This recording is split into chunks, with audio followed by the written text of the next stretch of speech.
네, 여러분 반갑습니다. 제가 지금 몇 주째 이 애터미 사업자들이 가져야 할 정신에 대해서 가끔 강조를 하는데요. 처음 오시는 분들이 많기 때문에 다시 한번 강조해 드립니다. 이 존버 정신을 가지라고. 예. 아주 엄청나게 고상한 정신이거든요. 혜민 스님이 이회수 작가하고 그 대화하는 중에 혜민 스님께서 이회수 작가에게 요즘 힘들게 생활하고 있는 젊은이들에게 꼭 필요한 게 뭐겠습니까? 그러니까 이회수 작가가 그것은 존버 정신을 잃지 않는 겁니다. 혜민 스님이 그게 무슨 정신입니까? 그러니까 존나게 버티는 정신입니다. 이렇게 말씀하셨단 말이에요. 엄청나게 고상한 정신이죠. 끝까지 버티면 성공할 수 있습니다. 중간에 포기하면 결코 성공 못해요. 그런데 그것은 애터미 사업뿐만 아니고 모든 일이 그렇습니다. 모든 일이 중간에 그만두면요 성공할 수 없어요. 반드시 존버 정신을 가져야 됩니다. 죽기 살기로 덤벼가지고 안 되는 일이 없어요. 이제 죽기 살기로 덤비려고 그러는데 항상 발목을 잡는 게 왕년에 내가 뭐였는데가 항상 제일 문제예요. 왕년에. 지금 몇 분 계시다는 걸 내가 또 들었어요. 왕년에 잘 살았거든요. 그런데 2천 몇백 원짜리 치약을 팔라가니까 쪽팔리기 그지없어요. 그래도 내가 지금 몇 억 가지고 썼는데, 그거 왕년 얘기입니다. 왕년이 밥 먹여주는 게 아니고 내가 지금 어떤 상태에 있고 내가 앞으로 무슨 삶을 살려고 하느냐, 그게 중요한 거지. 왕년이 뭐 밥 먹여줍니까? 자, 오늘 제가 제목으로 잡은 게 세렌디피티라고 하는 건데요. 여기 오늘 오신 분들은 이 말을 들었다는 것만 하더라도 여기 오신 본전을 뽑으신 거예요. 이 말을 알고 있는 사람이 대한민국에서 별로 없거든요. 지식인들은 다 알고 있어요. 그래서 가끔 칼럼에, 신문 칼럼이나 잡지 칼럼에 이 제목으로 칼럼이 나갑니다. 여기 혹시 오실 때 합리적 절차와 과학적 분석 그리고 논리적 추론을 위해서 여기를 내가 반드시 가야 되겠다 이렇게 오신 분 누가 있어요? 안 계시잖아요. 세렌디피티란 뜻밖의 횡재를 세렌디피티라고 그럽니다. 또는 우연한 발명이나 발견 또는 생각지 않은 행운, 이것을 세렌디피티라고 그래요. 그럼 이게 어디서 나온 말이냐? 옛날 아라비아에서는 스리랑카를 세렌디프라고 이렇게 불렀답니다. 근데 거기에 지아페르라고 하는 국왕이 있었는데 여기에 똑똑한 아들 왕자 3사람이 있었어요. 이 국왕은 왕자 교육에 관심이 많아서 그 나라에서 가장 현명한 사람을 골라서 교육을 시켰습니다. 그래서 교육을 완성을 했고 왕자들은 아주 건실한 청년으로 자라났어요. 교육이 다 끝나고 이 지아페르 왕이 왕자들에게 이제 너희들 교육이 다 끝났으니 나는 이제 명상을 하면서 편하게 살고 싶으니까 너희들이 왕권을 물려받아서 이 나라를 통치해라. 그런데 새 왕자는 거절을 했습니다. 동서고금을 막론하고 그때 덜컥 받았다가는 목이 날아가요. 그래서 아닙니다. 아직도 저희들은 부족하고 부왕께서 통치를 하셔야 됩니다. 부왕은 그 말을 듣고 굉장히 속으로는 기뻤으나 왕의 명령을 거절했다는 이유로 화를 내가지고 새 왕자를 영토 밖으로 쫓아내버렸습니다. 그렇게 한 이유는 왕이 이놈들이 지금 왕국 내에서 그 나라 최고 스승에게, 현자에게 교육을 받았지만은 삶의 현장에 나가서 문제를 해결하는 방법을 아직 모른다 이거예요. 그러니까 나가서 사람들이, 백성들이 어떻게 사는지 보라고 내보내는 거예요. 그리고 화를 내 쫓아냈어요. 이 새 왕자가 방랑을 하다가 어느 날 낙타의 자국을 보게 됩니다. 낙타의 흔적을 보게 되는데 낙타의 흔적을 보고 새 왕자는 이 낙타가 어떤 낙타인가에 대해서 결론을 내립니다.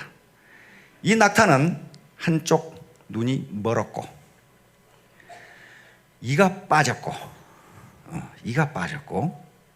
한쪽에는 꿀단지, 한쪽에는 버섯단지를 싣고 있고 발 하나는 절고 있고 그리고 낙타 위에는 임신한 여자가 타고 있다. 이런 결론을 내리게 됩니다. 근데 마침 어떤 낙타를 잃어버린 상인이 낙타 못 봤냐고 해서 새 왕자가 이러이런 낙타가 아니냐, 그래서 정확하게 맞거든. 그러니까 이 상인, 요놈들이 틀림없이 도둑놈이다. 내 낙타를 보지도 않고 내 낙타를 그렇게 정확하게 알 수는 없는 노릇이다. 그래가지고 황제에게 고발을 해가지고 베라모 황제라는 분에게 끌려갑니다, 궁정으로. 그래서 너희들이 낙타를 가져가지 않았으면 어떻게 그렇게 낙타를 정확하게 아느냐. 그래서 새 왕자가 설명합니다.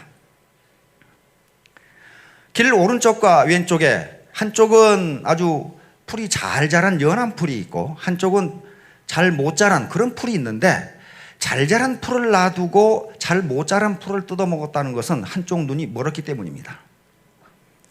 그런데 뜯어먹은 풀자국을 보니 풀자국이 고르지 않다는 것은 이빨이 빠졌다는 증거입니다. 그 다음 발자국 3개는 명확하게 찍혀 있는데 발자국 하나가 질질 끌린 거 보면 그 다리가 마비됐습니다. 그래, 그렇다면 꿀단지 버섯단지는 어떻게 하느냐? 한쪽에는 개미가 들끓고 있고 한쪽에는 파리가 들끓고 있는 거 봐. 개미가 들끓는 데는 꿀이 녹아서 흘러서 그렇고 파리가 들끓는 데는 버터가 녹아서 냄새가 나서 그렇습니다. 그러니까 한쪽에 꿀단지 한쪽에 버섯단지를 싣고 있습니다. 그럼 어떻게 임신한 여자가 타고 있다는 걸 아느냐? 낙타가 무릎을 꿇은 자국이 보이는데 거기에 사람 발자국이 2개가 있습니다. 그런데 거기 축축한 흙이 있어서 손가락으로 찍어 냄새를 맡아봤더니 성욕이 돋구는 것으로 봐 여자 오줌이 틀림없습니다.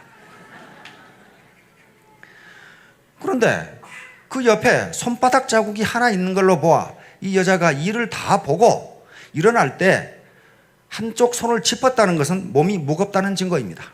그래서 임신했다는 것을 알았습니다. 이렇게 됐단 말이에요. 근데 그 마침 한 사람이 들어오더니 잃어버린 낙타가 사막에 헤매는 걸 찾았습니다, 이렇게 보고를 했단 말이에요.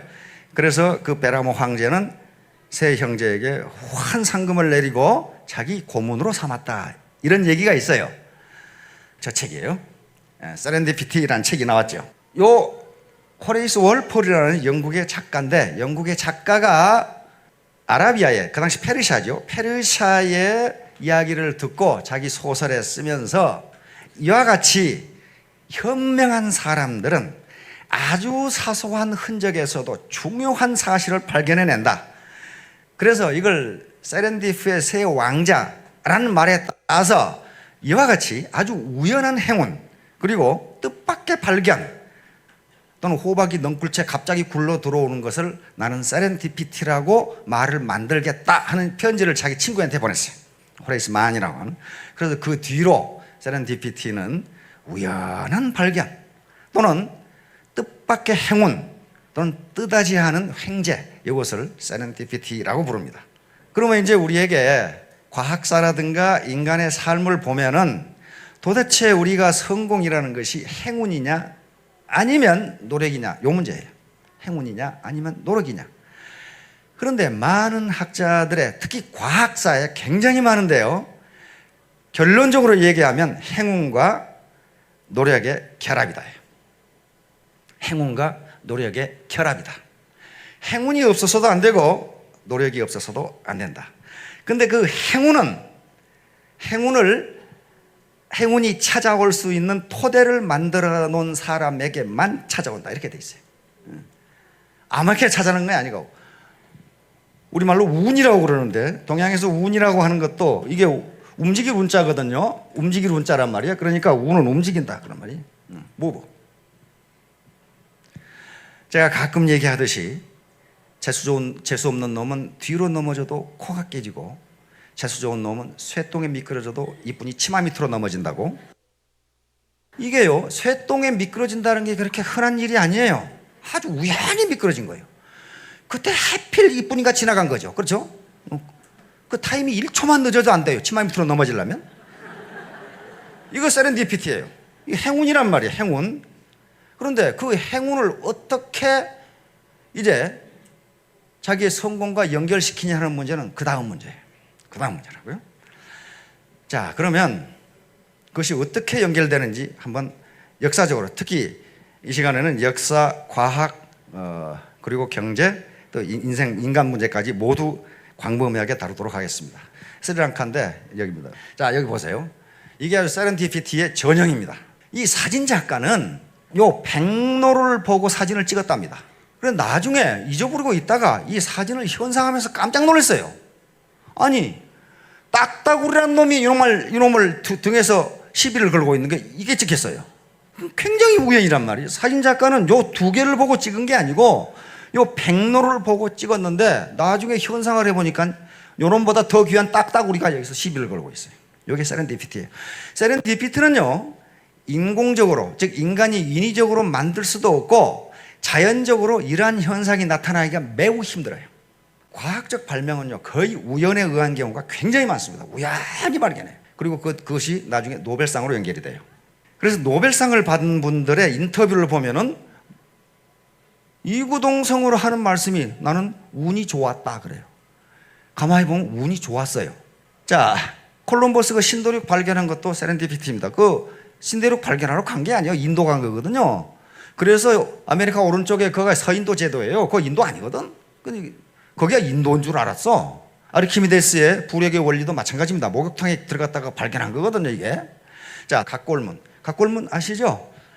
은어라는 곳에서 나온 거북의 등에 새겨진 점판입니다. 점판. 이것이 한자의 원형이에요. 이게 은나라, 다시 말하면 상나라인데, 상나라, 나중에 은나라가 되는데요. 은나라가 있었던 나라냐, 없었던 나라냐. 그래서 이게 전설의 나라로 그렇게 되어 있다가 은나라의 마지막 수도인 은어에서 요 골편이 발견됐는데, 요게 은나라 거라는 게 밝혀졌어요. 요 거북 등을 구워가지고 여기에 금 나가는 걸 보고 점을 친 건데, 여기 기록 문서입니다. 그러니까 무슨 점을 친 거냐. 왕이 오늘 어디에 가서 시찰을 하는데 시찰을 해도 좋을 것이냐, 그런 얘기예요 지금. 그러니까 이게 뭐가 돼요? 역사 기록이 되는 거예요.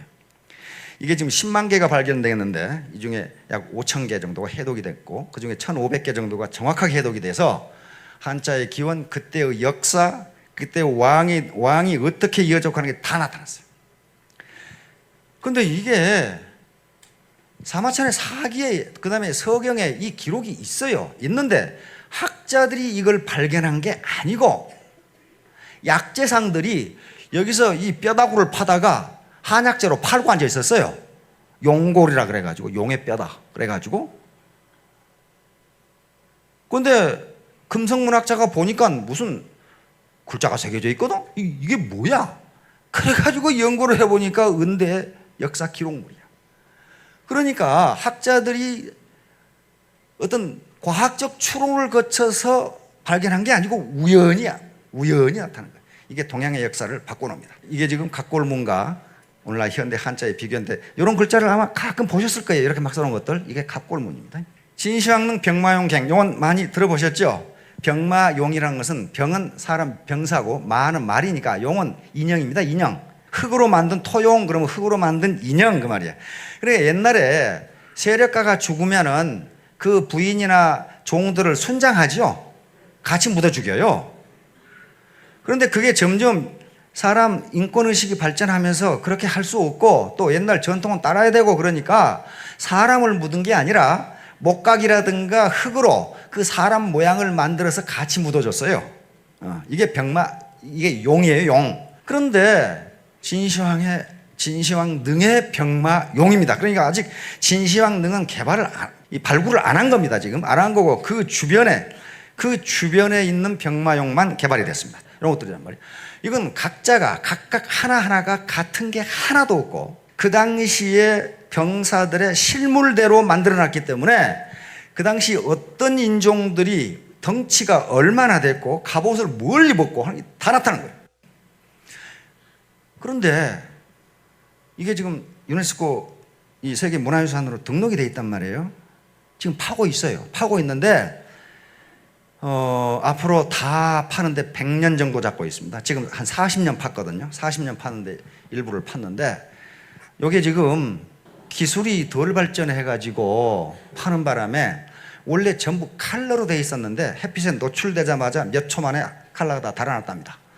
놀래가지고 지금 연구를 하고 있고, 실제로 진시황 능에는 지금 접근을 못해요. 그런데 진시황 능이 어디에 어떻게 생겼다는 게 사마천의 사기에 정확하게 나와요. 진시황 봉기에 보면은 여산에 어떻게 만들었고, 그 다음에 진시황 이 관이 있는 데는 도구를 막기 위해서 깊이 파들어가서 양자강과 황하처럼 주위에 수운이 돌도록 만들었다, 이렇게 기록이 되어 있어요. 사마천의 사기에 그렇게 기록되어 있어요. 이걸 만드는데 37년이 걸렸다고 돼 있고, 마지막에 70만 명을 동원해서 팠다, 그리고 기록이 돼 있고, 거기에 온갖 금은 보화, 그리고 너가 도구를 막기 위해서 사람이 묘문을 열고 들어가면 자동으로 발사되는 활을 만들어 놨다, 이렇게 기록이 돼 있어요. 그리고 70만 명의 인부와 기술자들이 만약에 밖으로 나오면 어디에 뭐가 있다는 걸 알고 있기 때문에 이놈들이 나오기 전에 묘문을 닫아서 전부 생매장했다는 기록까지 다 나와 있어요, 거기에. 그러면 사마천의 사기에 그렇게 자세한 기록이 있는데 학자들이 이걸 찾아냈느냐? 천만의 말씀. 어떤 농부가 자기 집 앞에 우물 파다 발견한 거, 이거. 우물 파다 보니까 무슨 뭐 이게 병마용 이런 게 하나 튀어나오거든? 이게 뭐야, 이게? 그래가지고 신화사통신 기자에게 얘기하고, 기자가 인민일보에 보도하면서 이게 뭐야 하고 파보니까 사마천의 사기에 기록된 것이 정확하게만 딱 나온 거예요. 그러니까 이건 진시황릉이다 하는 게 알아낸 거예요. 우연히 찾아낸 거예요. 그거 우연히 학자들이 한 게 아닙니다. 농부가 자기 집 앞에 우물 파다만 찾아낸 거예요. 이건 완전히, 이게 나옴으로써 그 당시에 병제, 그 당시에 옷, 갑옷, 인간의 덩치 몇 살이나 살았느냐, 장군은 무슨 복장이고, 진시황의 군대 편제는 어떻게 됐고, 전차가 많이 나거든요. 그 당시 이 전쟁이 전차전이었어요. 전차가 어떻게, 배너란 영화를 보신 분 계시죠? 배너가 타고 다니는 게 전차거든요. 그거 똑같아요. 그 전차, 그 다음에 이 노자의 도덕경에 들어있는 이 수레바퀴 모양, 그것이 노자의 도덕경에만 그냥 있는 줄 알았더니 그게 나온 거예요, 이게 여기서. 그 똑같은 게 나온 거예요, 지금. 그러니까 역사를 완전히 뒤집어놨고, 요것만 가지고도 중국은 관광 상품으로 아주 무지무지하게 이용한단 말이에요. 우연히 그렇게 된 거예요, 지금. 자, 아르키미데스의 유레카, 요거에 대해서는 히에로 왕이 금관을 만들라고 금세공사에게 줬어요. 근데 금관을 만들어 왔는데 히에로 왕이 요 자식이 내가 준 금을 가지고 금관을 만들었는지, 여기다가 어떤 굴이나 은을 섞었는지 알 수가 없어. 그래서 그 당시에 물리학자이고 수학자인 아르키미데스에게 당신이 한번 이게 순금인지 그 불순물이 들어있는지 알아봐라. 근데 그 당시 무슨 뭐 분석 도구가 있는 것도 아니고 현미경이 있는 것도 아니고 어떻게 알겠어요? 그래서 아르키미데스는 골똘히 생각하다가, 그 당시 그리스 로마 시대는 공중 목욕탕이 많았죠. 목욕탕에 들어갔다가 알아냈어요. 이 목욕탕에 들어가니까 자기 몸이 가벼워져. 그렇죠? 가벼워지고 자기 몸의 부피만큼 물이 넘친단 말이에요. 그래서 외친 게 유레카입니다. 알았다. 이제 알았다. 이제 알았다. 그래서 그 기록에는, 로마인이 쓴 기록에는 공중 목욕탕에서 옷도 안 입고 집까지 뛰어갔다, 이렇게 돼 있어요. 지금 얼마나 바쁜지 말이야. 얼마나 바쁜지. 그래가지고 임금님이 주신 금하고 이 왕관하고를 물에 집어넣어가지고 물이 얼마나 넘치는가를 알아낸 겁니다. 그래서 이건 금이 아니다, 은이 섞였다는 걸 알아냈어요. 그걸 어떻게 알아내냐?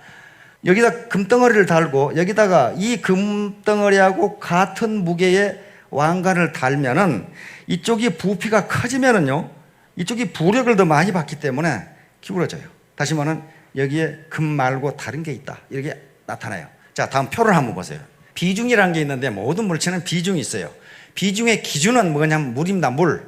1기압에서 4도씨의 물 일정 양, 1세제곱센치든지 1세제곱미터는 일정 양, 요 무게하고 요 무게를 1로 칩니다. 그것과 똑같은 부피의 어떤 물체의 무게의 비율을 비중이라고 합니다. 쉽게 말하면. 자, 그러니까 여기 물이 있죠. 물이 1.000인데 요것보다 비중이 낮은 것은 물에 뜹니다. 0. 얼마. 여기 더 가볍다는 얘기야, 이게. 물보다 가볍다, 그런 말, 쉽게 말해서. 이것보다 비중이 큰 것은 물에 가라앉아요. 그런데 여기 금을 보세요. 금의 비중이 19.3이니까 금은 물보다 19.32배 무겁다, 그런 말이에요. 같은 부피에서.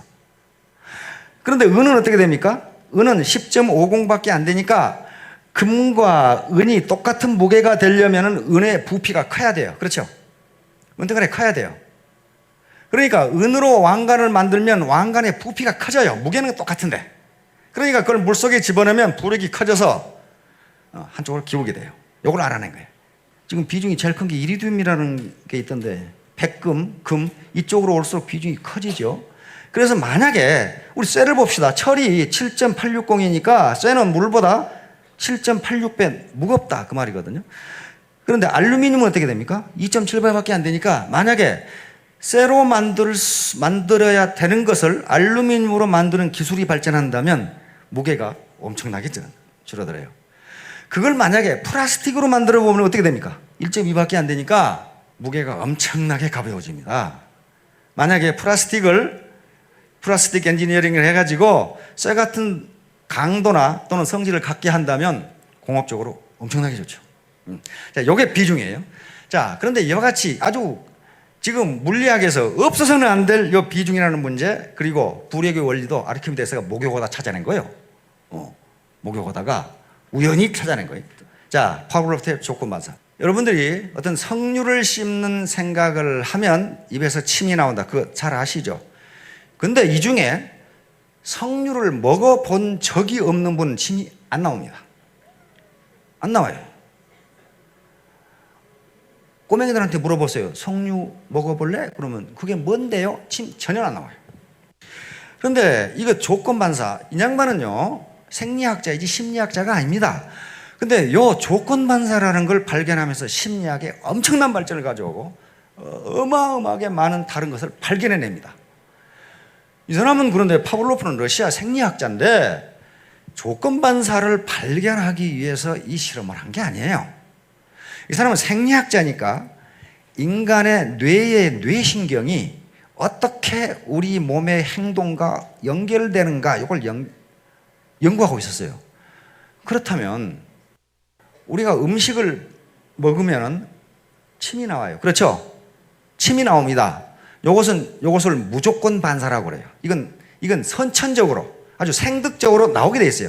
음식을 입에 넣으면 침이 나온다. 이걸 무조건 반사라고 그래요. 누구나 다 똑같아요. 누구나. 음식을 천하에 한 번도 안 먹어본 사람도 음식을 넣으면 침이 나오게 돼 있어요. 요걸 실험하고 있었어요. 이런 식으로 지금 실험을 하고 있었단 말이에요. 이 개를 가지고 음식을 주면은 여기서 침이 나오면은 여기서 기록계에 침이 무슨 음식을 얼마나 주면 침이 얼마나 나오는가 요걸 하는 거예요, 지금. 음식을 먹으면 침이 나온다는 것은 파블로프가 생각하기에는 우리 뇌의 뇌신경과 뭔가 우리의 몸에 작동하는 어떤 메커니즘이 있어서 이게 어떻게 연결되는지를 지금 연구하려고 한 거예요. 그런데 이걸 연구하다가 큰 난관에 봉착합니다. 파블로프는 아니 음식을 넣으면 침이 나와야 되는데 몇 번 하다 보니까 음식을 갖다가 주는 조수만 봐도 이 개가 침을 흘려. 이게 뭐냐 이거야. 그럼 실험 실패. 아니 음식을 넣어서 무슨 음식에서 침이 얼마나 나온지를 지금 조사해야 되는데 이 자식이 조수만 봐도 침을 흘려. 여기까지가 세렌디피티예요. 여기까지가. 그러면 보통 사람 같으면 어이 재수없어. 그러고 말 텐데 파블로프는 이게 뭐야 이게. 원래 자기가 연구하려고 했던 것보다 더 중요한 사실을 발견한 거야. 어떻게 음식도 안 주는데 조수를 보고 침을 흘리느냐. 이렇게 된 거예요 이제. 이렇게 된 거예요. 그러면 조수가 아니면 어떨까. 그래서 이 장치를 만들어낸 겁니다. 조수를 보면 이미 침을 흘리기 때문에 요건 지금 요 조수를 가지고 실험을 할 수가 없어요. 그래서 사람이 아닌 어떤 신호, 시그널을 가지고 하자. 그래가지고 요 메트로놈 있죠? 음악 하시는 분들 알죠? 딱딱딱딱 요걸 가지고 처음에 했어요. 그래서 메트로놈 소리가 들리면은 여기서 밥이 쏙 나와서 이놈이 먹도록. 사람은 전혀 안 나타나고. 그래서 몇 번 했더니 이 자식이 나중에는 메트로놈 소리만 나도 침이 나와. 나중에는 이제 이것 봐라.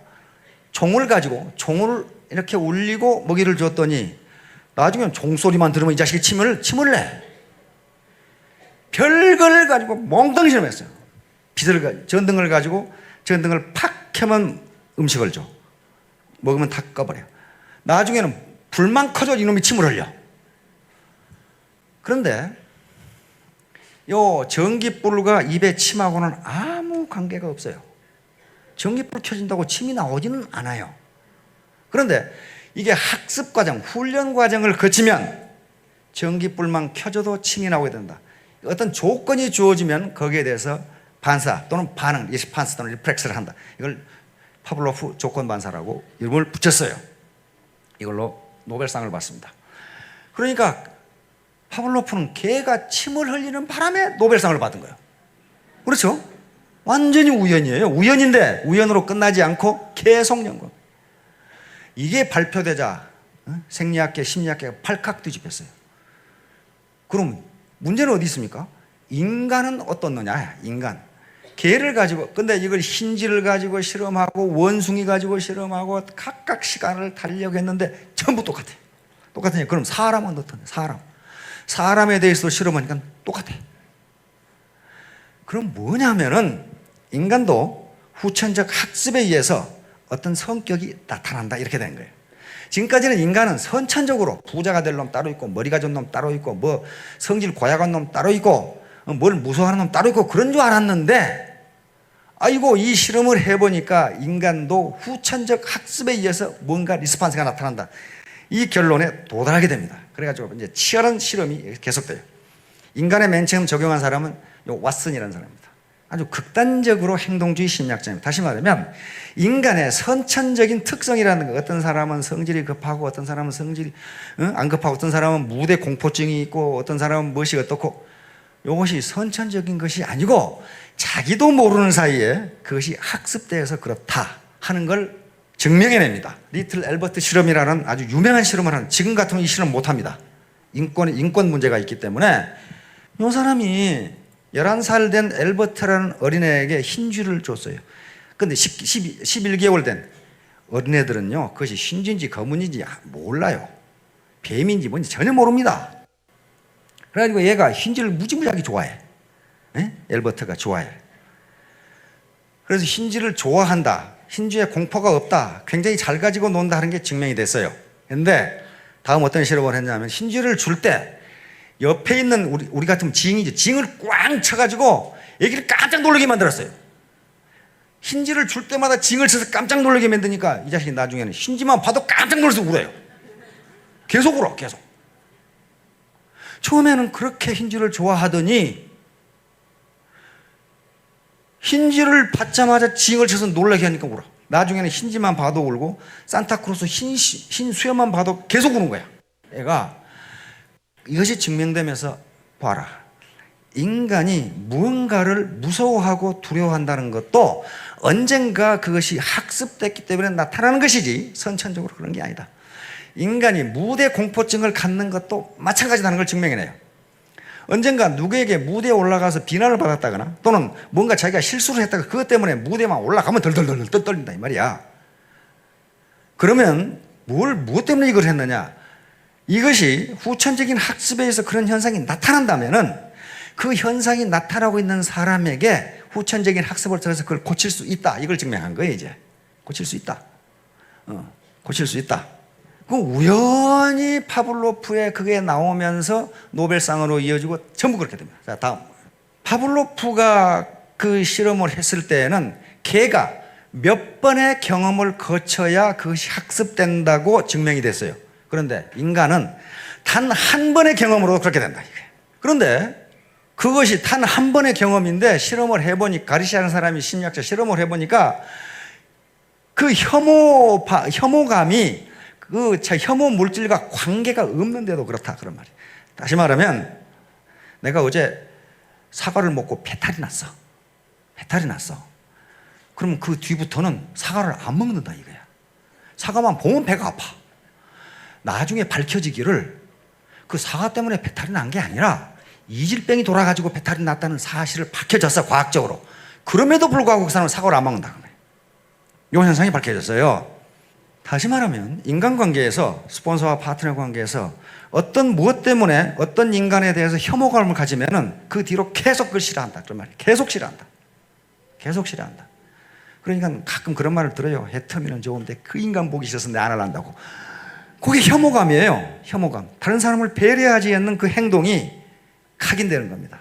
그렇다면 다른 사람을 배려하지 않는 행동이 각인되어서 혐오감을 나타냈다면 그것도 학습에 의해서 고칠 수 있다. 그 사람이 배려하는 행동, 자기보다는 전체를 생각하는 행동을 하면 고쳐진다는 거예요. 이게 전자레인지 다 쓰시죠. 전자레인지 만든 분입니다. 이 양반한테 여성 해방은요, 하늘 보고 주먹질한 놈들이 여성을 해방을 시킨 게 아니고 이 사람들이 해방시켰어요. 퍼시 스펜서라는 사람인데, 이 사람은 해군에 들어가서 무선 통신을 배우게 됩니다. 그리고 나서 해군을 제대하고 레이시언사라고 하는 미국의 굴지의 군수업체가 있는데 2차 대전 때 거기 군수업체에 가서 일을 하게 됩니다. 여기서 일을 하면서 거기서 뭘 만들었냐 하면은 마그네트론이라고 하는 진공관이죠. 진공관인데 거기서 마이크로웨이브가 발사돼서 레이더에 장착하는, 군용 레이더에 장착하는 마그네트론이라고 하는 마이크로웨이브 발신 장치를 만드는 그 공장에 근무를 했어요. 그런데 어느 날 주머니에다가 초콜릿을 넣고 갔는데 배고프면 먹으려고 초콜릿을 꺼내보니까 이놈 초콜릿 다 녹았어. 다 녹아버렸어. 거기까지야 누구나 경험할 수 있는 일이에요. 초콜릿이 녹았어요. 그럼 저 같으면 아이고 따뜻해서 제수대가리 초콜릿이 녹았네 이거. 내 몸에 넣어서 녹았는가? 이렇게 생각했을 건데 퍼시 스펜서는 이거 봐라. 실내 온도가 초콜릿이 녹을 온도가 아닌데? 이렇게 생각해요. 녹을 온도가 아닌데? 이게 뭔가 그 당시 거기서 마이크로웨이브가 나온다는 사실은 잘 몰라. 이게 이상하다. 그래가지고 그 이튿날 자기 집에서 옥수수를 갖다가 자기가 서 있던 곳에 놨어요. 놨더니 순식간에 옥수수가 팝콘이 돼하고 전방으로 날아가는 거예요. 이거 봐라. 이 뭔가 있다 이 말이야. 이거 귀신이 있던지 하여간 뭔가 있다 이게 막 날아가는 거야. 그 이튿날 달걀을 갖다가 자기가 서 있던 곳에 놨어요. 달걀이 요동을 치더니 요동을 치니까 같이 있던 동료가 어떻게 했어요? 깜짝 놀라서 이게 뭐 귀신이야 뭐야 보다가 달걀이 튀어가지고 동료는 그냥 얼굴에 뜨거워서 난리법석인데 퍼시 스펜서는 유레카 알았다. 틀림없이 이 마그네트론 전자파하고 요것하고 관계가 있다. 이걸 알아낸 거예요. 관계가 있다. 그래서 1945년입니다. 이때 이 사람 나이 52세예요. 적은 나이가 아니에요. 그래서 2년간 연구해서 레이시언사에서 세계 최초의 전자레인지가 나옵니다. 요거예요. 이게 근데 보통 사람은 쓸 수가 없어. 키가 제 키보다 더 크고 무게가 한 350kg. 그다음에 가격이 그 당시 $5,000니까 노동자가 1년 내내 봉급 다 모아도 $5,000가 안 된답니다. 그 당시에는. 그러니까 주로 이제 정부 기관이나 그다음에 어마어마한 레스토랑에 썼어요. 지금은 이렇게 됐죠? 이렇게 됐어요. 그래가지고 이 양반은 레이시언사의 부사장이 되고 선임 이사가 돼가지고 완전히 초콜릿 녹아가지고 그렇게 된 거예요. 지금 우연히 초콜릿이 녹아가지고 먹으려고 보니까 이게 세렌디피티예요. 여기까지는 세렌디피티예요. 그 뒤로는 완전한 노력이에요. 뭐 때문에? 그래서 거부가 됐습니다. 왜? 특허를 받았거든요. 이 양반이 받은 특허가 300개니까 300개니까 얼마나 부자가 되겠어요. 그리고 그 건물의 이름 자체를 아예 퍼시 스펜서로 붙여버렸어요. 그 회사에서는 왜냐하면은 52세가 돼가지고 왜 초콜릿이 녹을까 그걸 생각할 수 있는 사람이면 얼마나 많은 생산성 혁신을 했겠어요.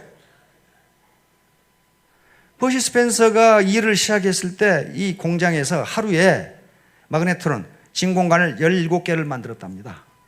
가만히 보니까 저렇게 만들면 안 되는데 그렇게 만들고 있어요. 17개를 만들어서 아무도 그 생각을 못해. 이 양반이 공정을 계산해가지고 하루에 6,200개를 만들어냈어요. 그런 사람이에요. 그러니까 생각하면 이 양반 초등학교 졸업 못했어요. 초등학교를 못 다녀서 속부 밑에서 커가지고 부모가 다 돌아가셔가지고 그런데 죽어라고 공부하고 연구한 거예요. 그 해군에 들어가서 그렇게 해군에 들어가서 이게 전자파가 뭐냐, 전기가 뭐냐, 전자가 뭐냐 자기가 하는 일에 그렇게 파고 들어간 거예요. 그냥 이게 그 회사에서 만든 토마호크 미사일이에요. 노벨 다이너마이트도 그렇죠. 지금 노벨상은 모르시는 분 없죠? 노벨 다이너마이트도 원래 자기 아버지가 폭약 공장을 했어요. 나이트로글리세린, 니트로글리세린이라고 하는 폭약이 있죠. 그건 조금만 움직여도 터져버리거든요. 액체이기 때문에 불안정해요. 이거 공장 짓다가 자기 동생 죽었고 자기 조수 4명 죽었어요. 폭사해가지고. 그래서 이걸 어떻게 하면 안정적으로 할 수 있느냐, 이걸 고체로 만들면 안정적이다 하는 걸 알아냈는데 고체로 만들 방법이 없어. 방법이 없어요. 그런데 어느 날 나이트로글리세린을 나무통에 넣어놨는데 그 제수대가리 없이 나무통에 구멍이 뚫려가지고 땅으로 흘렀는데 이제 굳어 있어. 아, 이것 봐라. 이거 뭐 때문에 굳었지? 자기가 그렇게 고체를 만들려고 해도 못 만들었는데 나무통에 구멍이 뚫려가지고 흘렸는데 그게 고체가 돼 있어. 그래서 그 흙을 조사해 보니까 규조토라고 하는 흙이야. 우리나라에 무지무지 많답니다. 그게. 그래가지고 다이나마이트 특허를 내가지고 영국, 프랑스, 독일 온갖 데 유럽의 공장을 만들어서 거부가 돼버린 거예요. 돈을 무지무지 벌어버린 거예요. 무지무지 벌었어요. 그러니까 그 통에 구멍 안 뚫어졌으면 이게 못 벌어요, 이게. 그런데 그걸 연구를 한 거야. 연구를 했어요. 어떻게 고체로 만들 수 있을까? 그러다가 구멍이 뚫어진 거죠. 그런데 노벨은 평생 독신으로 살았습니다. 독신으로 살다 보니까 재산을 스웨덴 왕립 아카데미에 기증하고 인류를 위해서 이렇게 공헌하는 사람에게 상을 줘라. 그래서 노벨상이 탄생하게 됩니다. 노벨상은 그 통에 구멍 뚫어지면서 나온 거야. 그렇죠? 구멍이 안 뚫어졌으면 그게 안 나와요, 지금. 일본 시라카와 히데키. 이 양반요, 일본이 무지무지한 강국인 게 2000년에 노벨 화학상을 받은 분이에요. 이 두 사람을 이끌고 받았어요. 그러니까 이 양반이 노벨상을, 노벨 화학상을 받았는데 이것도 아주 우연 중에 우연이에요. 그래서 이 양반 인터뷰가 나는 운이 좋았을 뿐이다, 이렇게 인터뷰를 했어요. 나는 운이 좋았을 뿐이다. 이 양반이 대학에서 이제 통상 옛날에는 대학을 졸업할 때 논문을 내거든요. 그래 누가 어떤 논문을 쓸 것인가 하는 걸 대충 결정을 해요. 그래야 중복이 안 되니까. 제비뽑기를 했는데 자기가 제일 싫어하는 과목에 걸렸어, 이 사람이. 근데 그게 노벨상을 안 껴준 거예요. 노벨상을 안 껴줬어요. 그래서 일본 공업대학, 도쿄 공업대학의 조교수로 있을 때 거기 한국 유학생이 그 밑에서 공부를 했답니다. 그래서 이 교수가 이러이런 물질을 화합해봐라. 물질을 화합해라. 섞어라. 그래서 이걸 지시를 해줬는데 이 학생이 넣으라는 것에 1000배를 넣었어. 1000배를 넣고 보니까 아니 이상한 게 나왔어. 시커먼 게 나와야 되는데 하얀 게 나왔어요. 거기가 세렌디피티. 이상한 게 나온 거야, 이게. 그게 2배도 아니고 1000배를 넣어버렸으니까 이거 어떻게 된 거야? 그게 이제 노벨상의 근거가 된 거예요. 그게 플라스틱을 만들었는데 그게 플라스틱에 전기가 통하는 거예요. 그런데 마침 미국의 맥더미드 이 양반이 펜실베니아 대학 교수인데 그걸 연구하고 있었어요. 그걸 연구하고 있는데 도저히 안 돼가지고 벽에 부딪혀가지고 어떻게 할 줄 모르고 지금 헤매고 있는 중인데 마침 일본에 왔다가 히라카와 교수가 내가 이렇게 해봤는데 1000배를 집어넣었더니 여기 전기가 통한다는 사실을 얘기해 줬어요. 깜짝 놀래가지고 미국으로 초청해가지고 그 다음에 그 분야의 전문가 3사람이 플라스틱의 전기가 어떻게 통하는가를 연구하기 시작했어요. 그리고 결국 그걸 완성해서 논문을 내므로써 그게 노벨상을 주게 됩니다. 이 논문이 나옴으로써 세계는 화학자들은 깜짝 놀래요. 앞에서 봤듯이 비중이 플라스틱이 1.2밖에 안 되는데 철은 7.8이에요.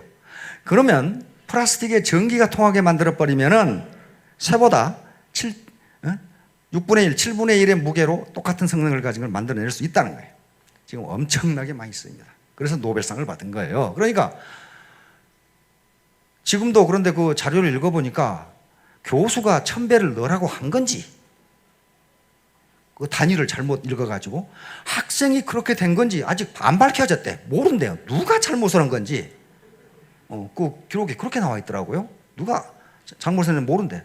그래서 나중에 노벨상 받고 인터뷰를 했을 때 나는 순전히 행운 때문에 받았다. 그렇게 돼 있어요. 행운 때문에 받았다. 혹시 여러분들 이렇게 앉아 계시는데요. 옆에 계시는 분이 완전히 이게 합리적 절차와 지금 논리적 추론 과정을 거쳐서 옆에 앉아있는 사람이 앉아있는지 우연히 앉아있어요. 여기 오신 분들도 거의 우연히 오신 분들이 많습니다. 농구화 신고 이제 등산화 신고 오신 분들 전부 우연히 왔거든요. 또 그렇게 오지 않았다 하더라도 스폰서가 차비까지 대준다고 그러니 밥값도 준다고 그러니 아이고 믿자봤자 본전이다. 이렇게 오신 분 우연히 왔어요. 그러니까 애터미에 오신 분들은 전부 잡종의 극치를 보이는 거예요. 같은 사람이 한 사람도 없어요. 그게 공공조직이든 민간 조직이든요, 어떤 조직에는 어떤 사람이 일하고 있을 것이라는 걸 우리는 대충 압니다. 자격 요건이 주어지거든요. 나이는 얼마, 학력은 뭐, 전공은 뭐, 스펙은 뭐, 이런 식으로 해서 우리 회사 또는 우리 조직에 들어오려면 이런 사람이 들어와야 된다. 이렇게 딱 돼 있어요. 근데 아무런 제한이 없기 때문에 정말 눈 달리고 코 달린 물은 다 온단 말이에요. 완전히 잡종이에요. 그런데 역사적으로 잡종 강사라는 건 다 알고 있어요. 그렇죠? 우리 조상들도 동선동봉 금혼을 한 게 서로 종이 다른 종끼리 결합하면 얼굴도 이쁘고 키도 크고 면역성도 강하고 하는 게 나타난다는 걸 다 알고 있습니다. 그래서 뉴욕의 패션 이 모델 전문가들이 차세대 유망 패션 스타, 패션 모델을 찾는데 파리라든가 뉴욕의 패션 이 전시장을 가지 않고 패션 발표장을 가지 않고 역사 공부를 먼저 한다고 하는 게 그거예요. 역사 공부를 먼저 한다는 것은 어느 지역이 역사적으로 가장 식민 지배를 많이 받았느냐, 그리고 또 여러 번 받았느냐, 이놈한테 받고 저놈한테 받고, 거기에 잡종이 제일 많다는 거예요. 그런데 거기에 가장 예쁘고 날씬하고 키도 크고 머리가 좋은 아가씨들이 있다는 거예요. 그래서 실제로 뉴욕타임스에서 그걸 조사해 봤더니 정말 그렇더라는 거예요. 그런 거예요. 그렇다면 이 애터미가 잡종 강세를 볼 수 있다. 왜? 많은 경험이 결합된 거예요. 많은 경험. 일반적으로 같은 종끼리 결합하면 거기서 열성이 나오게 돼 있어요. 똑같은 생각을 하는 사람들이 모여 있으면 도토리 키재기예요, 생각이. 그런데 이렇게 많은 다양한 학력, 경력, 스펙이 다르면은요, 거기서 엄청난 시너지가 나옵니다. 잘못하면 오합질이 되고 잘하면 엄청난 시너지 효과를 발휘할 수가 있어요. 이게 행운의 신이에요. 기회의 신. 즉 다시 말하면 그리스 로마 신화는 그걸 꼭 신을 대비한 게 아니고 기회라는 게 이렇다 하는 걸 나타내는 겁니다. 잘 봐요. 이게 지금 카이로스인데 제우스의 아들입니다. 어떻게 기회라는 놈은 어떻게 생겼냐면은 발가벗고 있는 것은 누구든지 기회를 알아볼 수 있도록 한다. 기회는 누구에게나 간다. 그 말이에요. 누구에게나. 그런데 앞머리는 이렇게 길고 뒷머리는 대머리예요. 그렇죠? 앞머리는 머리가 길다는 것은 기회가 네 앞에 왔을 때 빨리 움켜잡아라. 그 말이죠. 그리고 일단 기회를 놓치면 머리 뒤에는 대머리니까 당신은 잡을 수 없다. 이걸 나타내는 거예요. 그 다음에 양쪽 날개, 어깨에 날개가 달려있고 요 발에도 날개가 달려있어요. 이것은 기회를 놓친 놈이 잡으려고 쫓아오면 금방 도망간다. 그 말이에요. 손에 저울을 들고 있고 칼을 들고 있습니다. 칼을 들고 있는 것은 당신 앞에 닥친 기회가 정말로 가치 있는 것인 저울로 빨리 달아보라. 그리고 그것이 가치가 있다면 칼같이 결단하는 의미입니다. 따라서 여러분들이 기회인지 아닌지는 스스로 판단해야 되고 잡을 만한 가치가 있으면 칼같이 결단해야 됩니다. 자, 1만 시간의 법칙이라는 것도 바로 그렇습니다. 이 양반인데요. 이 양반이 뇌신경을 연구하다 보니까 천재와 비천재가 따로 있는 게 아니고 세계적으로 탁월한 업적 또는 어떤 분야에서 탁월한 성공을 하기 위해서는 반드시 1만 시간 이상 연습해야 된다. 그걸 발표를 했어요. 1만 시간 이상 발표. 이것은 예외가 없다. 예외가 지금까지 본 적이 없다. 인터뷰를 내용은 그렇게 됐어요. 그래서 맨 처음에 독일 베를린 음악 아카데미에서 조사를 했습니다. 지금도 실험을 하고 있어요. 플로리다 대학의 심리학 교수인데요. 이 양반이 독일 음악 아카데미 5살에 음악 영재로 입학을 해가지고 지금 20살 되는 이 학생들을 이제 졸업이죠. 세 그룹으로 나눴습니다. 교수들과 이 협의를 해가지고 아주 바이올린 연주자들인데 이건 세계적으로 탁월한 실력을 가지고 있다. 그 다음에 그냥 잘하는 편이다. 그리고 나머지 C그룹은 음악 교사를 바라고 거기 들어간 사람. 이렇게 했어요.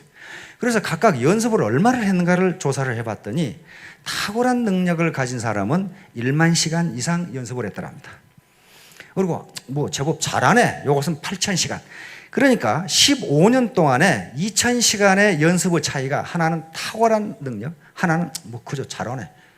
그리고 나는 음악 선생이 꿈이야 한 사람들은 4,000시간 연습을 했더랍니다. 그래서 이게 뭐야 이 말이야. 처음에 입학했을 때 음악 실력에 차이가 있었는데 그거하고 아무 관계가 없더라. 아무 관계가 없고 얼마나 연습을 했느냐, 얼마나 땀을 흘렸냐에 따라서 실력 차이가 탁 나타나는 거예요.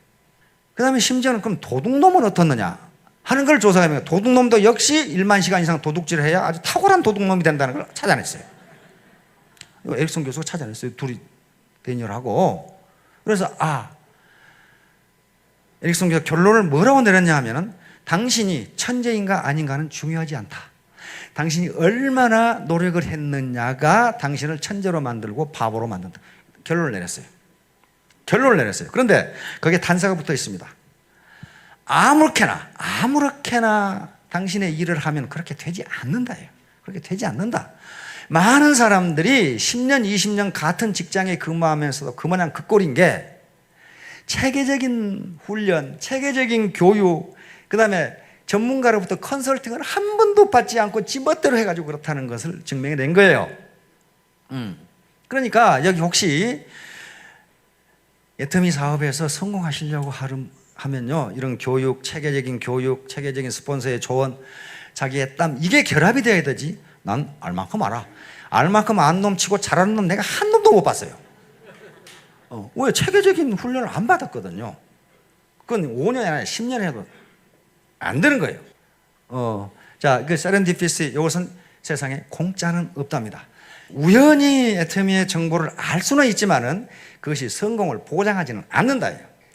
사과가 떨어지는 것을 뉴턴만 봤겠냐고 말이에요. 뉴턴도 사과가 떨어진 걸 보고 누구도 봤는데 뉴턴은 왜 떨어질까를 생각하고 연구를 합니다. 자, 이 사람이 이거 제목이 1만 시간의 법칙 실험 이렇게 나와 있어요. 시골에 조그마한 회사의 사진작가인데 자기 휴가 때 애인하고 골프를 치는데 애인이 골프를 그렇게 못 치냐고 핀잔을 받아가지고 이 사람 개망신을 당해가지고. 그런데 이 사람이 아까 말콤 그레드웰의 아웃라이어, 거기에 1만 시간의 법칙이 나옵니다. 그걸 보고 그러면 나도 1만 시간의 법칙이 맞다면 나도 PGA 선수가 될 수 있겠네 이렇게 생각한 거예요.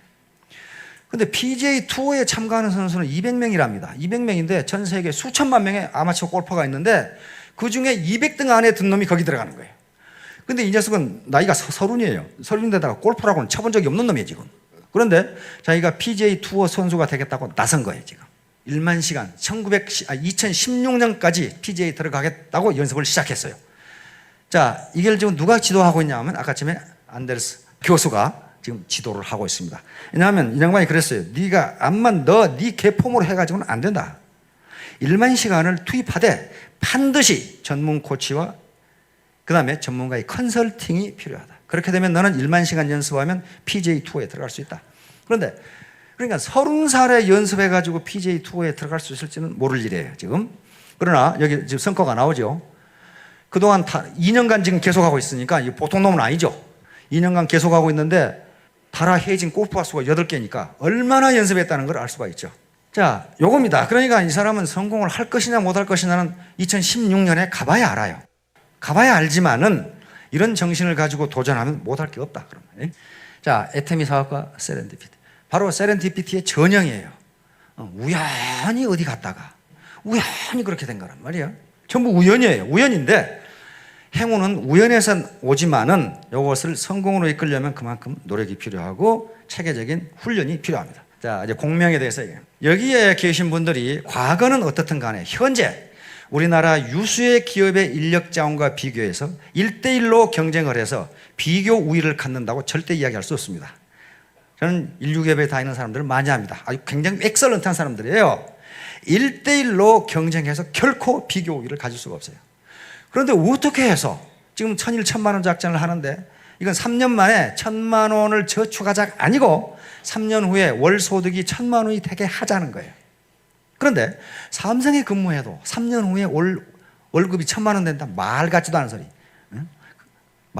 그건 진짜로 정말 개 풀 뜯어먹는 소리예요. 안 돼요, 그것은. 그런데 여기서는 가능해요. 왜? 앞에 사람들이 증거가 된단 말이에요. 지금 증거가 돼요.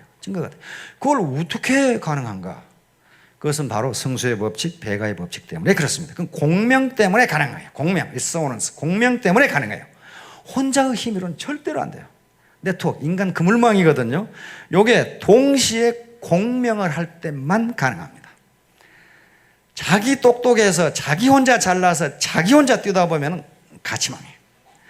자, 그러면 공명이 뭔가? 여기에 워싱턴 시애틀에 우리 지사가 있죠? 시애틀에 이게 타코마 해협이 있습니다. 요 다리입니다. 요 다리, 요 타코마 다리예요. 타코마 다리가 1940년 무너졌는데요. 이게 그 당시 토목 기술로서는 세계 최고였어요. 이게 무너질 리가 없는데 초속 50m, 80m의 바람에도 무너지지 않도록 설계를 했는데 초속 19m, 다시 말하면 미풍에 무너져 버렸어요. 미풍에 이것이 요동을 치면서 무너져 버렸어요. 이 당시 과학자들이 크게 놀랐어요. 우선 무너진 이유를 모르겠어요. 이게 뭐 때문에 무너진지를 몰라요. 나중에 과학자들이 공명, 리소넌스라는 걸 찾아냅니다. 요 다리인데요, 요게 트위스트를 시작했어요. 트위스트를 시작하더니 이렇게 무너져 버렸어요.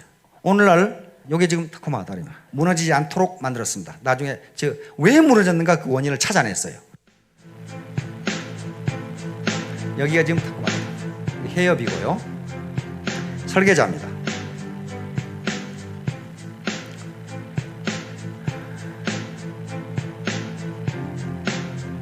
네, 설계자들입니다. 네, 다리 건설하는 과정입니다.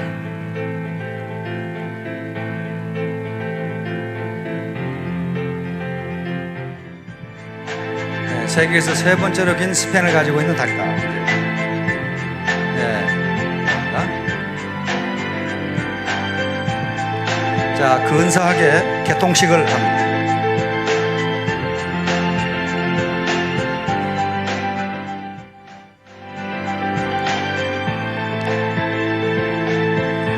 자, 바람이 부니까 움직이기 시작합니다.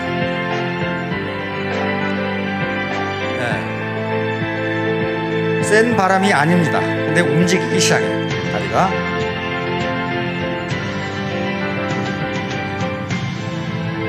네, 출렁거리기 시작하죠. 마치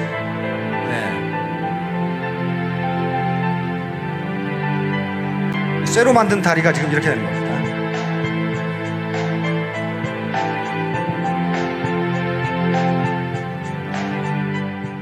네, 이 공식입니다. 이 공식이에요. 요게 진폭이고요. 이게 주파수가 어떻게 다르냐는 거예요. 과학자들이 실험을 해보니까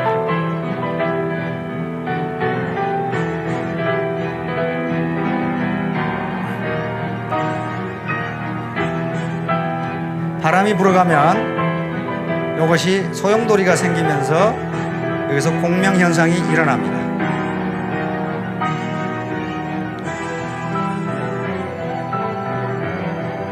그래서 다리가 트위스팅을 시작합니다.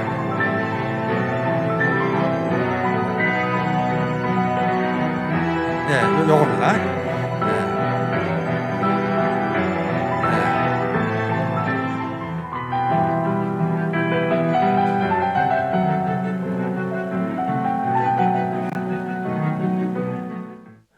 자, 요게 공명이에요. 그러면 공명이 어떻게 나타나는지를 보도록 하겠습니다. 자, 그네 타기가 공명입니다. 그네가 멈추는 순간에 가만히만 밀어줘도 계속 높이 올라가요. 같은 주파수로 밀어주기 때문에 그렇습니다. 예, 오늘 테크노마트, 작년에 테크노마트가 흔들렸다. 그래가지고 사람들 대피하고 야단이 났었죠. 그래가지고 건설회사에서 와서 부실공사냐 아니냐. 그런데 건설회사에서 그 다음에 건축학회에서 조사해 보니까 부실공사가 아니다 이렇게 됐어요. 부실공사가 아니다. 근데 왜 흔들렸느냐 하는 거예요. 그것이 공명이라는 것을 우리 건축학회 교수들이 밝혀냈습니다.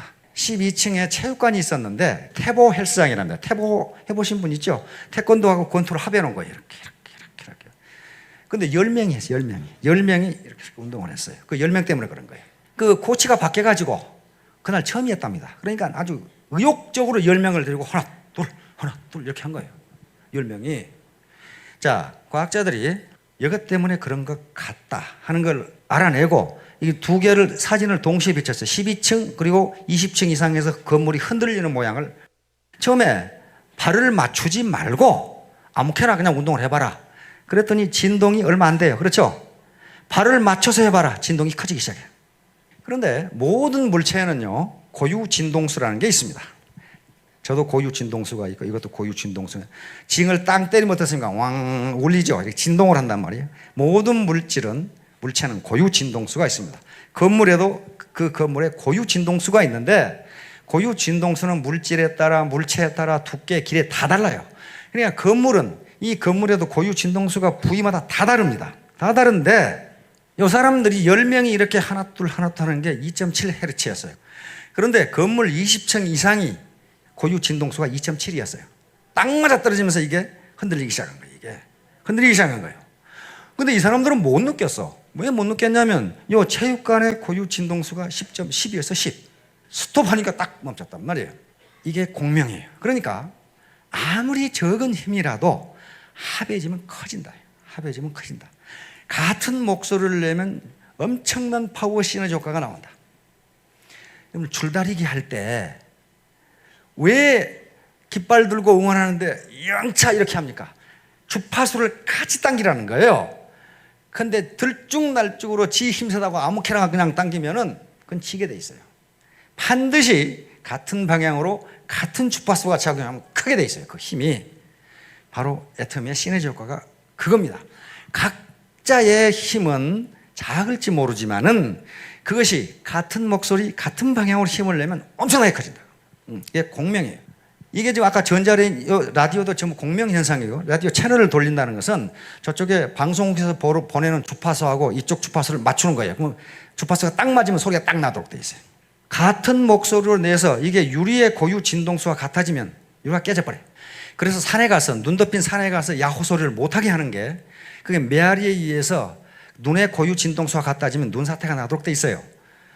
이와 같이 같은 목소리, 그 고유 진동수 이렇게 합해지면요 아주 작은 것이지만 큰 파워를 나타냅니다. 그래서 군대가 행진할 때 다리 위에서는 발을 못 맞추게 하는 게 그렇습니다. 영국 군대와 프랑스 군대가 다리 위에서 행진하다가 다리가 무너지면서 프랑스 군대가 한 200명 죽은 적이 있어요. 나중에 알고 보니까 공명이었어요. 발 맞춰 걸어가니까 하필 재수 없이 그 다리의 고유 진동수가 이거 걸어가는 속도하고 똑같은 거예요. 그래가지고 무너져 버린 거예요. 자, 바로 애터미 사업과 공명입니다. 우리가 공명을 하지 않으면요 개인의 파워, 개인의 능력, 캐패시티를 가지고는요 천일, 천만 원이 불가능합니다. 우리가 천일에 천만 원을 벌 수 있다는 것은 공명이 아니고서는 불가능해요. 전부 각계약진하고 있고 내가 알 만큼 알아 그따구 소리 하고 있으면 여기 오신 분들은 그런 소리를 안 해요. 집에서 지금 방콕하고 있는 분들이 있어요 지금. 자, 결론적으로 Stay hungry, stay foolish. Stay hungry, 항상 배고픈 것처럼 갈망하라. Stay foolish, 바보처럼 행동하라. 왜 스티브 잡스가 Stay clever 하지 않고 영악하게 행동하라 하지 않고 Stay foolish 그랬을까요? 영악한 사람들은요 남의 말을 듣지를 않아요. 자기가 무지하게 똑똑하다고 생각한단 말이에요. 스티브 잡스가 Stay foolish 한 것은 바보처럼 남의 의견을, 남의 소리를 들어봐라 이거야. 들어봐라. 그렇지 않고서는 성공할 수가 없거든요. 이 사람들이 바로 Stay hungry, Stay foolish 한 사람이에요. 애터미야말로 세렌디피티의 전형입니다. 이게요 만약에 말이죠 SBT가 장사가 잘 됐으면 우리 박한길 회장님이 이걸 할까요? 못 할까요? 못 합니다. 당신 누구야? 뭐 이렇게 됐을 거라고요. 근데 하필 그때 우리 박한길 회장님이 쇼핑몰이 잘 됐다 하면 이거 할까요? 안 할까요? 안 하죠. 망하기를 잘한 거죠. 그렇죠? 아주 우연히 망한 거죠 지금. 굉장히 세렌디피티의 아주 극치예요. 그런데 그걸로 성공했느냐 하는 거예요. 그렇지 않죠. 그건 우연, 누구에게나 있는 우연, 행운이었어요. 그런데 그걸 시스템을 만들고 절대 제품, 절대 가격을 해야겠다는 경영 철학을 만들고 이렇게 땀 흘리고 이 과정이 없었으면 이렇게 되지 않아요. 그러니까 그 행운과 노력이 합해진 결과이지 어느 쪽이 전부가 아닙니다. 잘들 뛰고 있죠? 벼락부자가 되려고 하지 마세요. 적어도 3년은 뛰어야 되겠다는 마라톤 하는데 군대 갔다 오신 분들은 다 아실 거예요. 무장구호를 하는데 제일 힘든 거리가 4km예요. 4km 뛰고 나면 몸에 땀이 나면서 10km, 20km 그냥 뛸 수 있어요. 처음에 무지하게 힘들어요.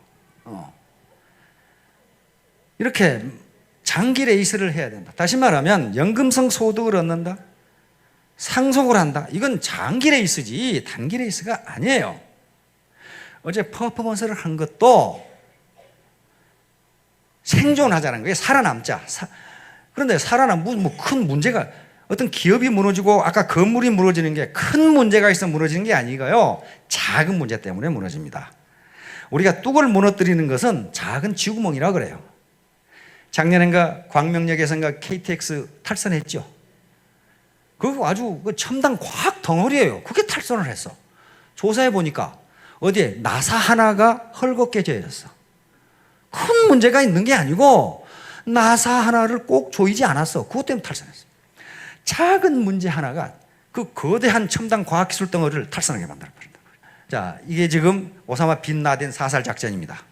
여기서 여러분들이 유의해야 할 점은 이 양반이 여기 쭈그시고 앉아 있다는 거예요, 이게 지금.